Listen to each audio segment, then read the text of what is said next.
মাকে নিয়ে আর কি লিখব। আর মা মানুষটা আসলেই আমাদের জীবনে পাওয়া সবচাইতে সুন্দর আশীর্বাদ। মায়ের মতো ভালো না তোমায় এই দুনিয়াতে আর কেউ বাসতে পারবে না, না কেউ তোমায় মায়ের মতো এতটা স্নেহ করতে পারবে।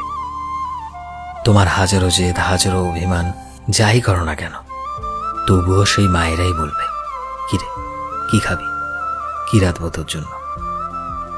আর আমাদের পছন্দের জিনিসটা রান্না করে আমাদের আবদারটা মেটায়। মায়েরা না আমাদের জীবনে আশীর্বাদের মতো, যাকে দেখলে মনে হয় যেন পৃথিবীর সকল সমস্যার সমাধান শুধু এই মানুষটার কাছেই আছে। মায়েরা অভিমান করে কখনো যখন বলে যে আমি মরে গেলে এই দুনিয়াতে কেউ আর 4 আনা দাম দেবে না তোকে, মনে হয় যেন এর থেকে বড় সত্যি এই দুনিয়াতে আর কিচ্ছু হয় না।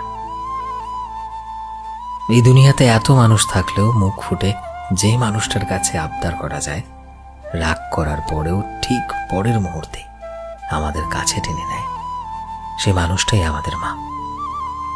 টাকা লাগলে মায়ের কাছে যাওয়া, জুতো ছিঁড়ে গেলে মায়ের কাছে আবদার, এমনকি মন খারাপ বলতেও মায়ের কাছে বসলেই কেমন যেন শান্তি লাগে।